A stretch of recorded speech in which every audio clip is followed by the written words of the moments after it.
I think it's very much like why we go to a movie. It delights you. It makes you escape your everyday worries. It makes you believe that there's something more than what's in front of you right now. I think magic has been here since the beginning of time, and it actually pre-existed before movies, and I think it actually all connects in the same idea that they're professional storytellers. So that was actually a challenge going into the second movie, is how do we show a family of professional liars learn to trust each other. I mean, Copperfield was one of the biggest ones that our whole family would gather around the TV for when you walk through the Great Wall of China or made an airplane disappear. All those things, I have such great warm memories of my family gathering to do those things, and so it has a personal space for me. And also, being the youngest of 5 kids, I tried to do a lot of magic. I was not very successful at it, so I picked up a camera instead. That's what's crazy. Like it's very Amblin-esque. Yeah. It has this musical thing to it.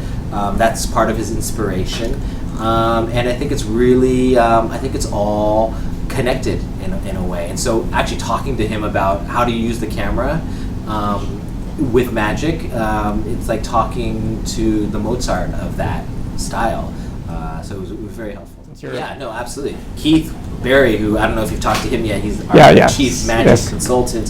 He was very helpful because he was there every day and in the script phase as well. So anytime we were doing something, and he trained the actors to learn how to do this tricks so that we didn't have a lot of CG in our movie. Sometimes when we were shooting, he would literally whisper in my ear, like, hey, if you move that camera just 2 inches lower, it'll hide his nervousness and can relax his hands a bit more. Those things were night and day helpful for us. So and they know it the best because they have to do it in person. They have to do multiple angles all at once. By partake, if you meant come in, like maybe hang out for a little. Oh. No, I would come in and they'd play stupid games like throwing cards to hit something or like catch it in their jacket, and so I pretty much embarrassed myself every time I went in there. So you weren't even able to catch a card or anything? No, I could throw. But they were doing it so much, and they became obsessed with it. Even when they weren't shooting, they would show up on our set to practice. So, yes, I got railroaded every time.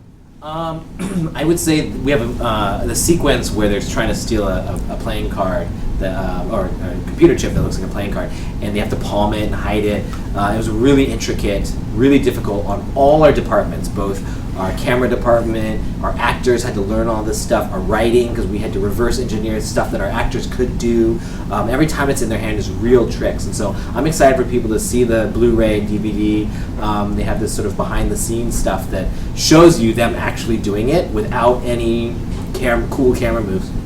And I think you get a sense of how hard we actually work to pull something that seems so simple off. Well, In the Heights, I'm in talks with right now. I would love to have sat down with Lin, and we are discussing schedule and how that can all work.